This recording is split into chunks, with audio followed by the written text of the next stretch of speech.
Welcome to another episode of How to Adult with Travis Walker. Today we're going to dive into a concept that I call career confusion. This is being the age where you should know what you want to be when you grow up, but not knowing what you want to be when you grow up. If that's you, it is okay.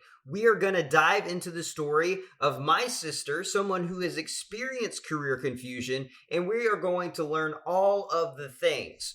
Her name is Ashley Meaux. She is currently a teacher, but her first career was in the physical therapy industry. So if you never want to miss another episode of How to Adult with Travis Walker, you have to hit the subscribe button. It would also be amazing if you like and share and review my content. That helps my podcast get into the ears of other listeners just like you. So let's get into the episode and learn how to adult. Welcome, Ashley. How are you doing this morning? I am so good. How are you? I'm doing wonderful. Thank you so much for being here today. Hey, Just for out. my listeners, do what? I said helping a brother out.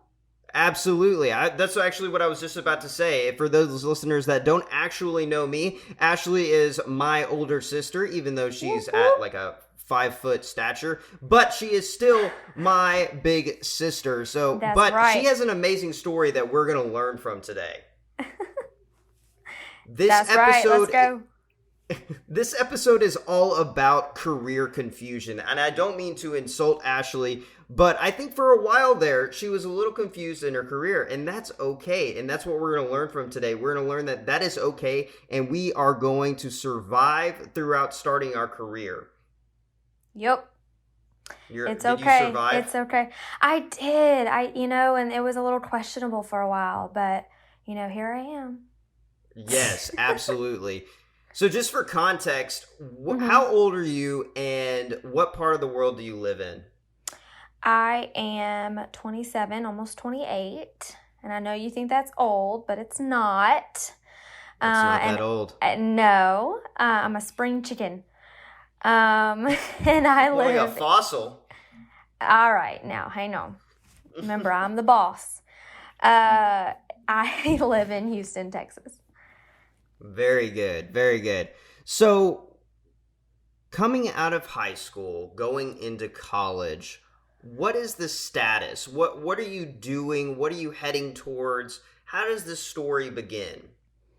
So, and I know we've talked about before how, you're 18, 17 sometimes, graduating high school, and you're supposed to know what you want to do with your life, right? You're supposed to, I'm going to be a doctor, I'm going to be a teacher or police officer, whatever. And the reality of it is, and I think it kind of took me going through it to realize the reality is that that's not always, you don't know, like when that's still a kid, you don't know. And so I didn't have a clue. And I remember Mom got me this book, like 600 pages, had all these career paths. And basically it was something like you looked for what you were interested in and it told you what to major in or something like that. I don't know. So anyway, I thought, I'm going to go into the medical field. I don't know why, because as you well know, and anybody listening that knows me, don't do needles, don't do blood, all that.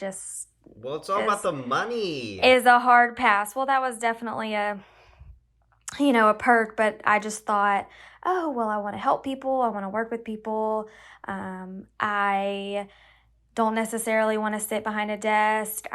This will be perfect. And I think that what you're getting at is that you're approaching the age where you're supposed to know what you want to do when you grow up, right? We always ask kids, what do you want to be when you grow up? What do you want to be when you grow up? and you're 18 years old getting out of high school, and you're supposed to know. You're supposed to know what you're going to be when you grow up. Well, And a that's the lot of us point. have no clue. Yes, that's kind of what I'm in a roundabout way getting at. Like when you're little and someone asks you, oh, it's cute. Like, oh, she wants to be a doctor or a princess or, whatever.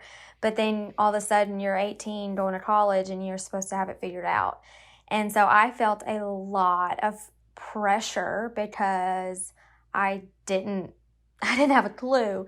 And so I was looking and I was like, oh, okay, well, physical therapy sounds good. It checks off all these boxes. It checks off working with people, helping people get better, teaching them how to, to function at a new, just all these different things. And of course, in certain settings, you can make pretty good money. So I went into school. Where? Lamar University. I went to Lamar in Beaumont. And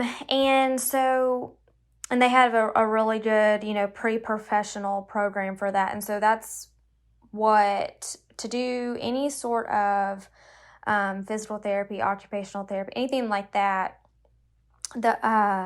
My degree was in exercise science and fitness management. That's like what my major was.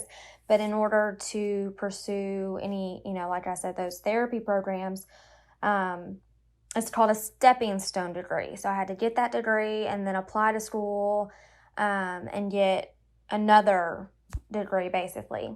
Gross. Yeah. So super fun deal, So anyway, with that degree that I have, it I guess kind of limits, and of course at the time I really wasn't 100% aware of this, but it limits what you can do because it's still a bachelor's, it's still a degree, but in order to use it in the medical field, I had to have further education, basically. Right. So, and on the last episode, I interviewed Cameron Owen. If you haven't listened to the last episode yet, you need to go listen to episode 3. Cameron Owen and I just talk all about side hustles in the service-based industry. So go listen to that. But what I'm getting at is Cameron Owen and I, we talked about college. We talked about, is it completely necessary? What steps do you need to take in addition to a college degree? And so he had to do a lot of other side things to make sure that he was qualified for the positions that he was seeking. So I'm interested, what additional experiences did you have to seek in addition to this degree that you're trying to earn at Lamar University? So in addition to, of course, you have to have a bachelor's, and then you need that extra, whether for PTA, you would go to PTA school, OT, to the respective programs. But something that I did, so to apply to school, so like PTA school was what I ended up settling on. And I had, grades. I retook classes even to boost my GPA because that field, especially then, but maybe even still now, I don't know, is just extremely competitive. You could have a 4.0 and still maybe not even get looked at, which is true for a lot of things. And that's just very sad because there are a lot of talented people, I think, that get kind of looked over in, any field. I don't just mean this, but so I, kept thinking, what can I do to make myself stand out? What can I do, to better myself, not only for application purposes, but to be, the best at what I do. And so I started working with a therapy company in Beaumont, actually. And it was a home health company. And I worked in the office part-time, grew to full-time while I was going to school. And it was a great opportunity. And I ended up really taking it so that I could just be surrounded by the language, the people, be a sponge, essentially, in the physical therapy world. And it was great. I really, really enjoyed it. I learned a ton. And through that process, actually, a cousin of ours offered me an opportunity to get observation hours. That was another thing, another box to check off the list. You had to have so many observation hours. And so during the summer one year, I started observing with her at a clinic, and that was actually turned into my second physical therapy job. And I just thrived in it. Right. I mean, I'm sure you remember, I loved it. Right. And Just the to take a people, break in your story for a moment, you yeah, said something really important, which is self-improvement. You have to yes, have that conscious effort of, I need to make myself better. And how do you make yourself better? The answer is obviously listening to the How to Adult with Travis Walker podcast. But there are sure, other things that you can do as well, which you went the route of apprenticeship. You didn't use the word, but this yes, is apprenticeship. Throughout history, right? People utilize apprenticeships, and the trade industry is still using apprenticeships. Not so much other industries, I wouldn't say. But back in the day, if you wanted to be a blacksmith, well, you went and worked for a blacksmith, and you right. learned everything that you needed to do. And that sounds like exactly what you're doing here. Is that correct? Yeah, I mean, I wanted, like I said, I wanted to surround myself in this physical therapy world so that I knew as much as I could possibly know, not only to better myself, but to better my chances of getting into school. Because anybody that has even looked into this knows getting it, people apply 3, 4, sometimes even 5 times to get into school.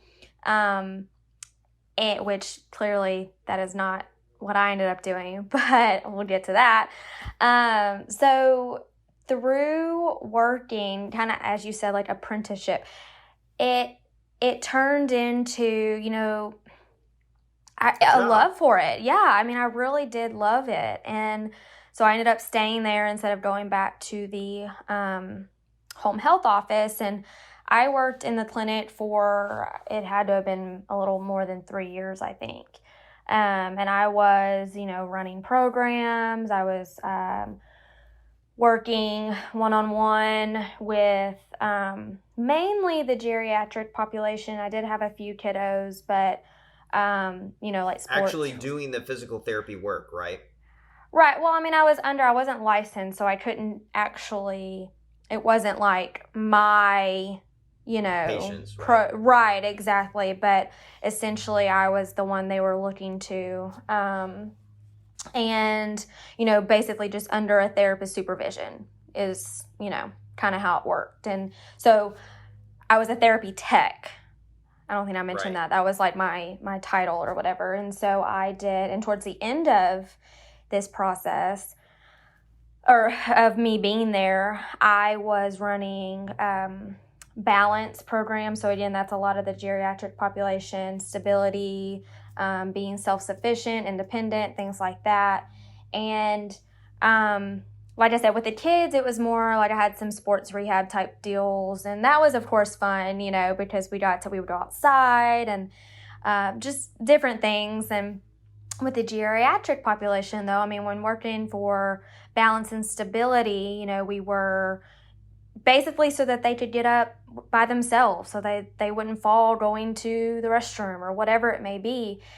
And I had a few problem, actually. Yeah, you have that. Yeah, okay, like so 3 you a.m. when I have to get up to understand. pee. Yeah, that's really tough. It hurts my back a little bit, See, that's what happens when you get old. It says, what, 25-year-old? Something like that. Oh, terrible.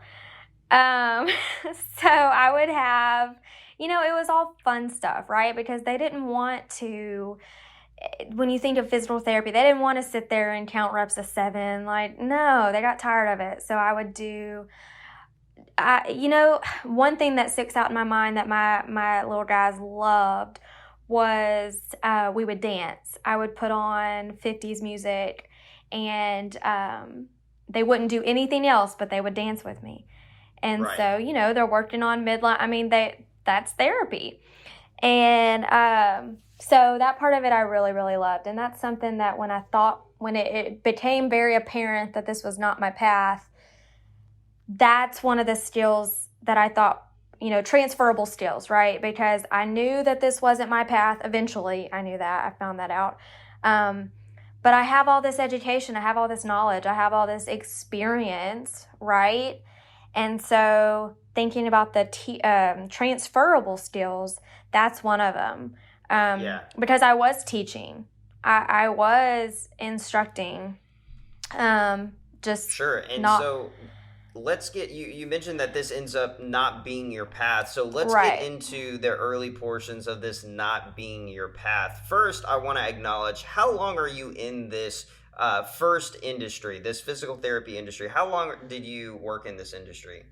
Okay, so it took me 5 years to graduate, which, I wanted to mention that because that is okay. I worked the entire time. I had to, like we've talked about before, those upper level classes, they may only be offered in the spring and you need to graduate in the fall. And anyway, so that's okay. So if you're out there and it's taking you a little bit longer to graduate, that is okay, y'all. It is okay to take a little bit of extra time. It took our mom 11 years to graduate from college. A lot of that was because she had 2 kids. But it took her 11 years, and she made it because she had a vision. She had a goal. And you have to stay focused on that mission and goal.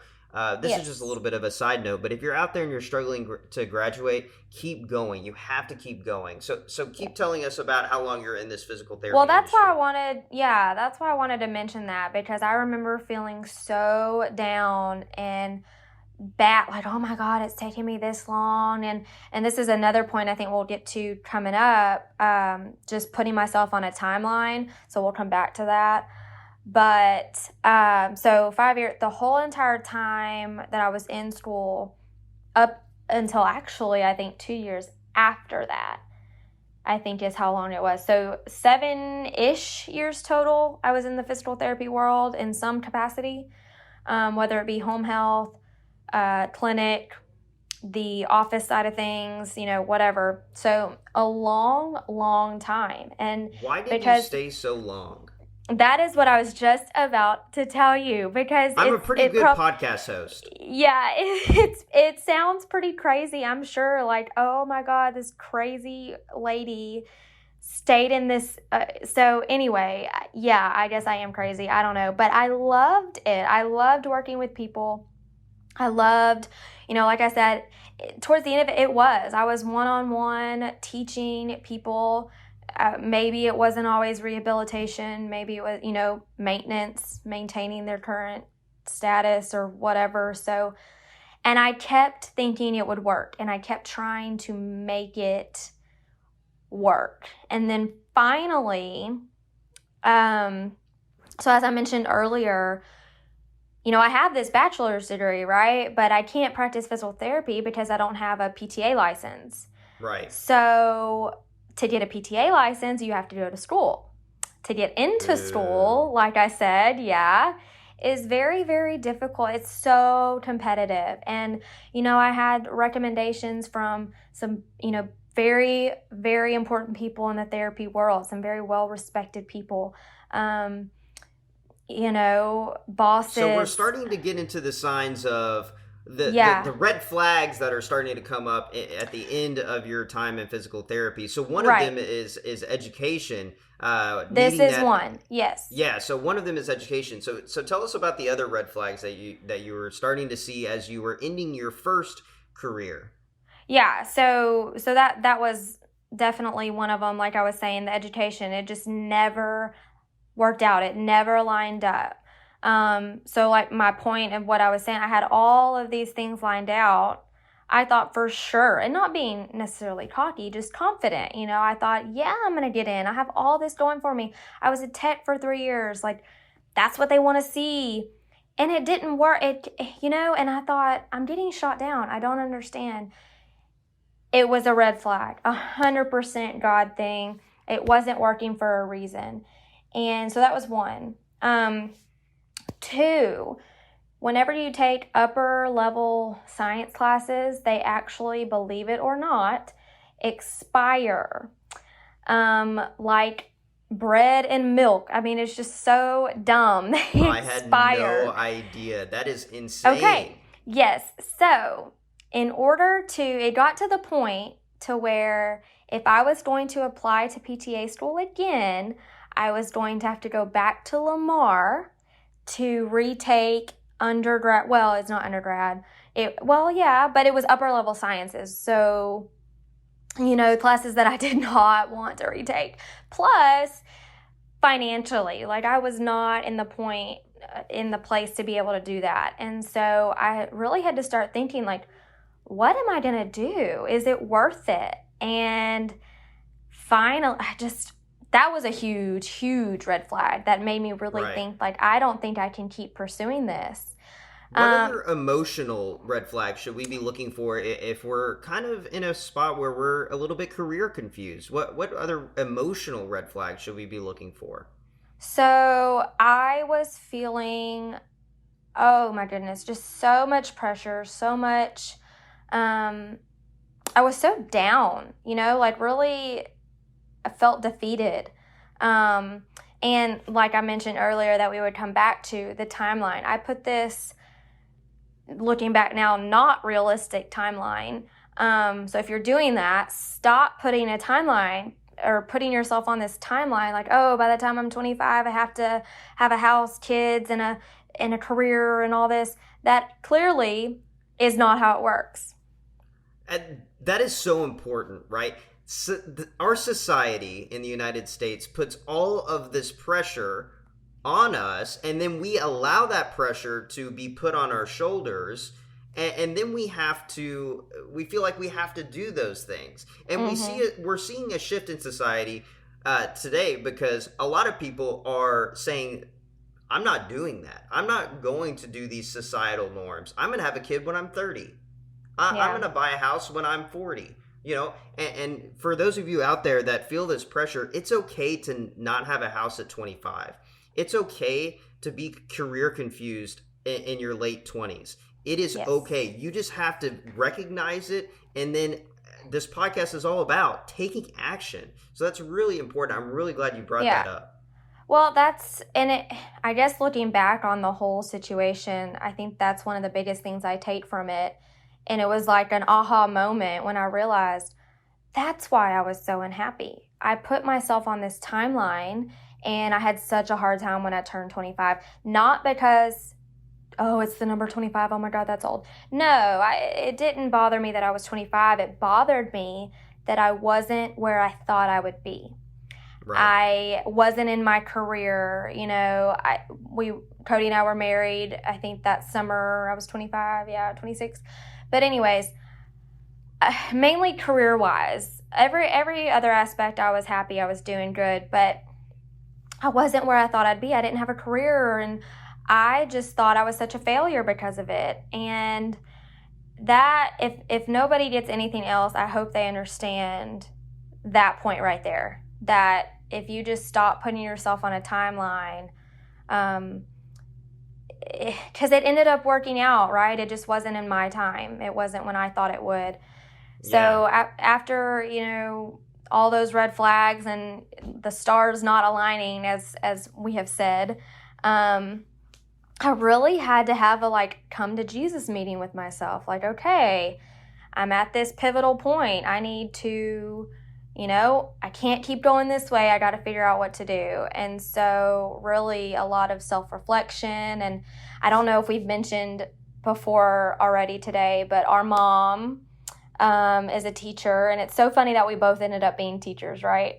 Yeah, she did not want us to be a teacher. I was supposed to be a politician. So it's not working out for her. Yeah, I know.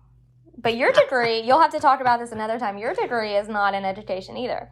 Oh, no, my degree is in public relations. Yeah, we talk about that in episode 3. My degree is actually in public relations, and I'm a teacher. So, but you're a teacher as well. So we've got to get to the point of how do you decide what your second career is going to be? Oh, y'all, there were and Cody, you can ask Cody about this.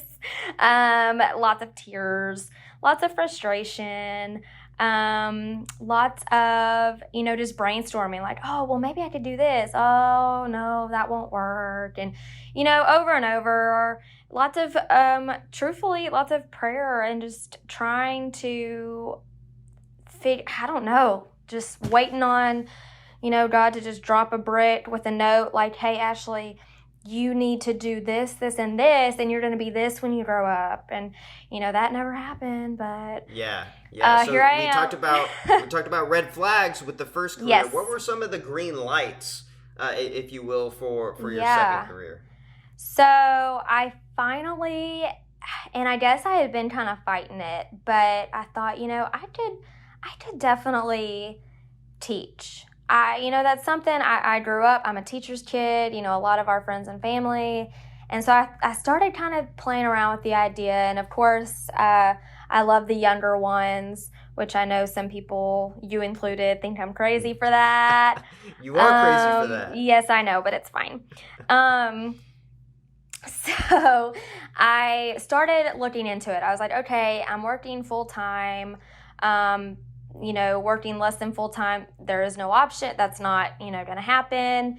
At that point, I think we had already moved to Houston at that point. And so I was actually working for the same home health company that I was working for in Beaumont, just the Houston office, side note.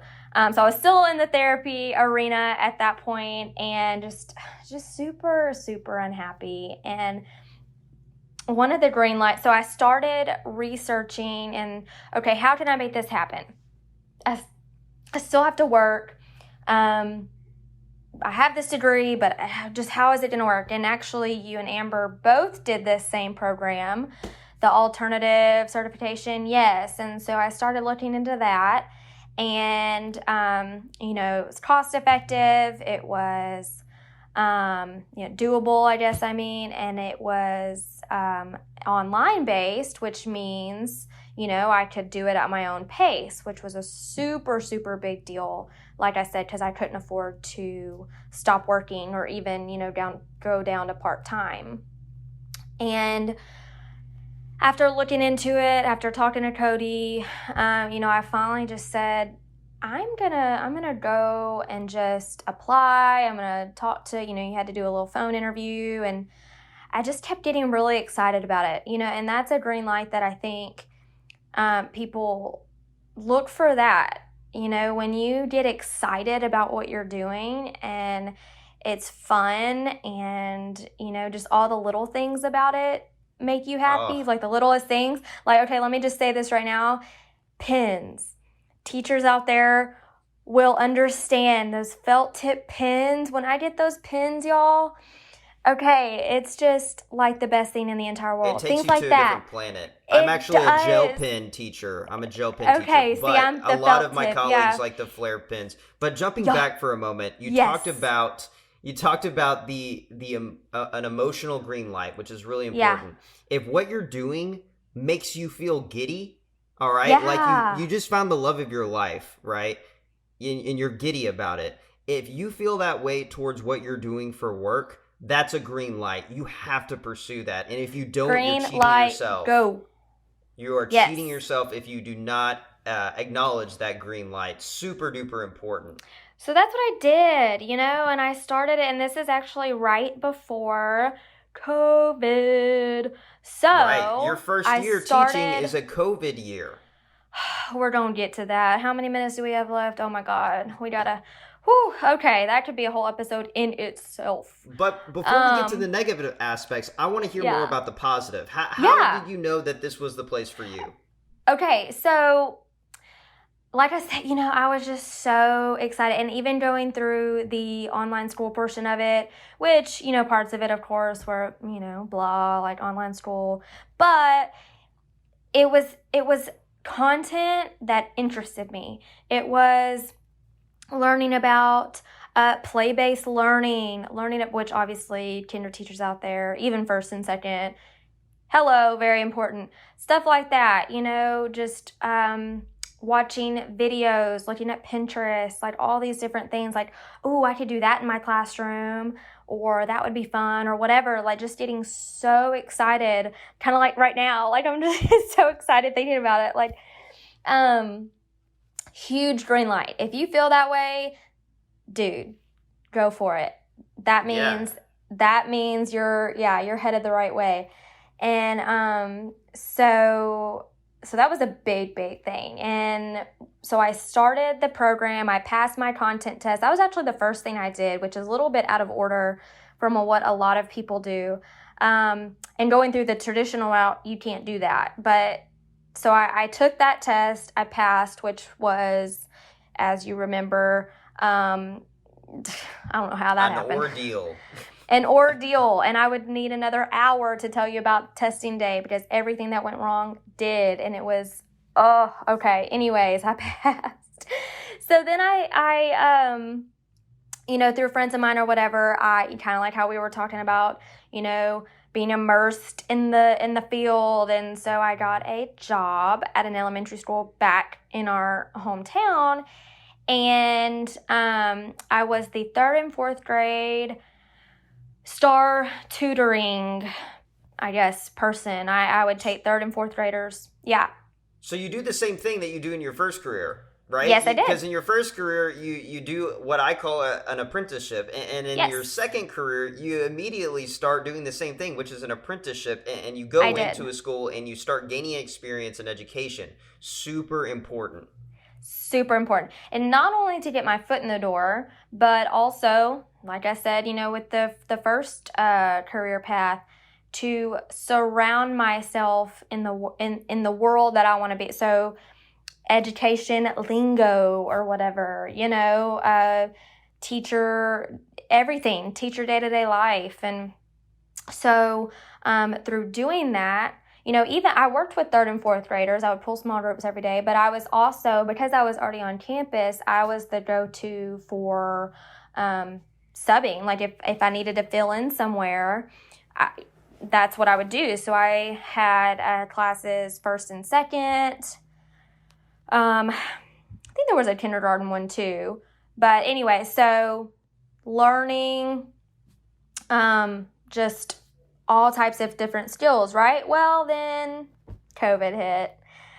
And I essentially, I couldn't work anymore, and I wasn't a full-time employee, so I came back to Houston, and that was kind of a silver lining, blessing in disguise type situation because I was home, I was able to complete my program a lot quicker, so that became my job.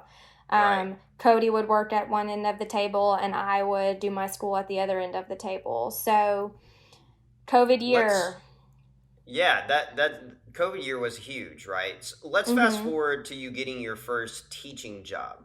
Yes. So, it was that, and I actually ended up going back kind of part-time to help out with the home health office. I needed to make a little money, and so I was kind of doing that at the same time, but I interviewed and got the job in, May?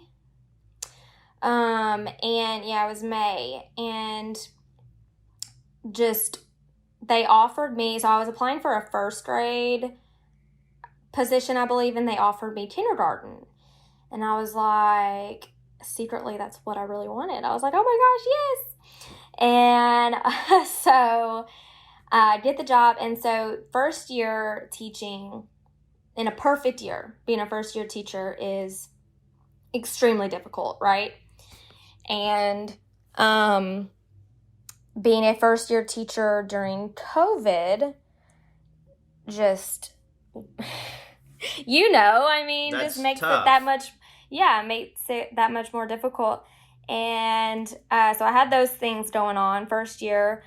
We started out the year virtually.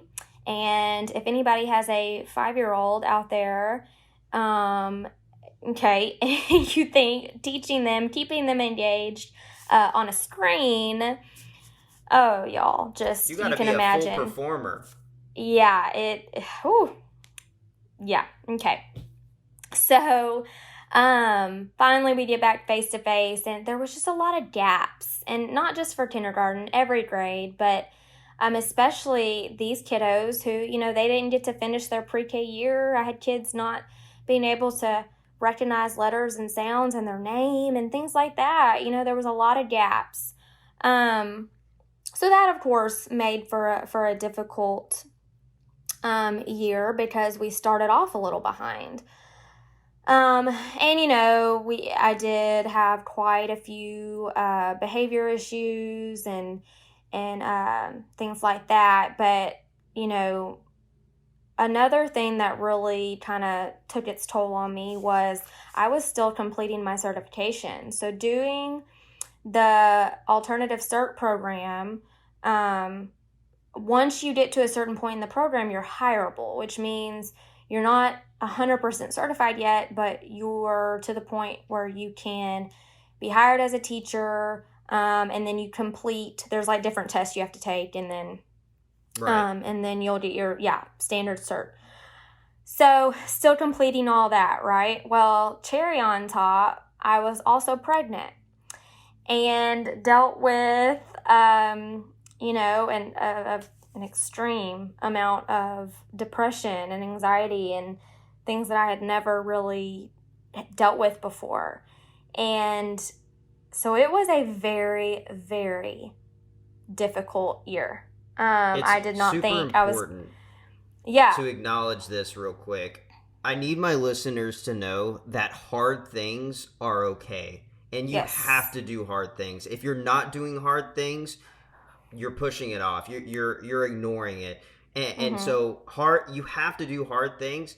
And Ashley's story of her first year teaching should show you that you can come out on the other side doing a hard thing and be okay, right? She's in her first year teaching during a COVID year and she's pregnant. Like, come on, y'all. If Ashley can do this, you can do that hard thing that is in front of you. You can do that hard thing, and you need to. You've got to go at it with everything you've got, and don't give up until you succeed.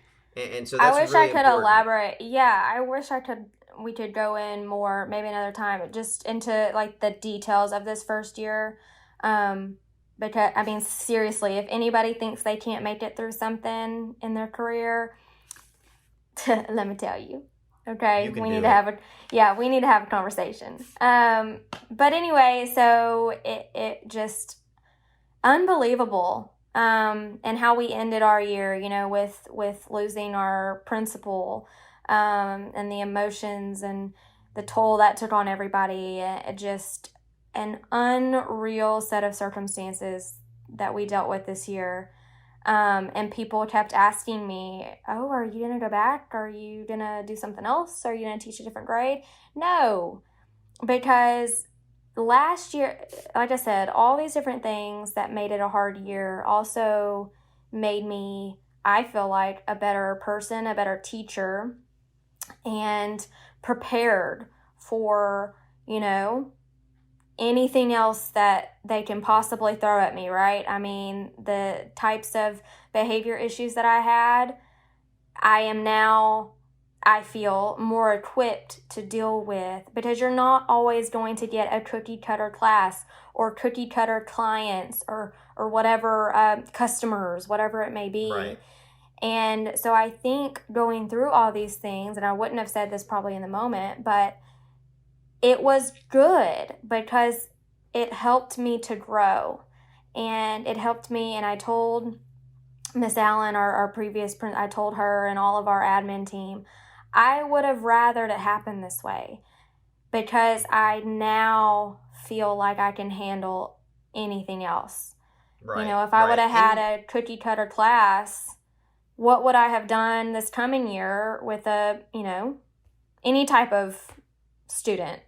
Yeah, and I think another point, but before we get into our closing questions, is you've got to give it a fair shot, right? Your first career lasted 7 years. You gave physical therapy a fair shot, 100%. I sure did. I think that what you're saying is that you want to give education a fair shot. COVID, a COVID first year, being pregnant is not giving education a fair shot, and you want to give it a fair shot. So that's really important. So what would you say to those people out there that they're not sure if they've given their career a fair shot or not?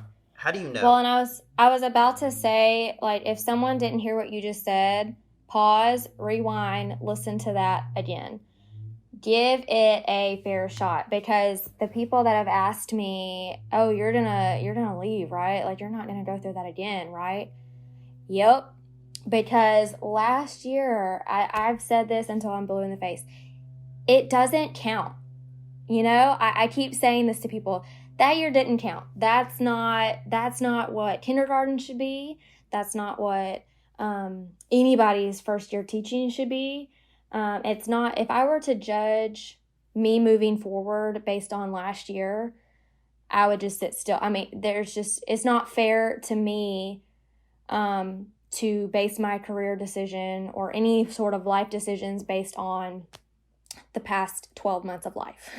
Yeah. So you can't do that, because then you're stagnant. So if, maybe you just started this new career, this new business venture or whatever, and it's, really tough and maybe not going so well, you want to quit.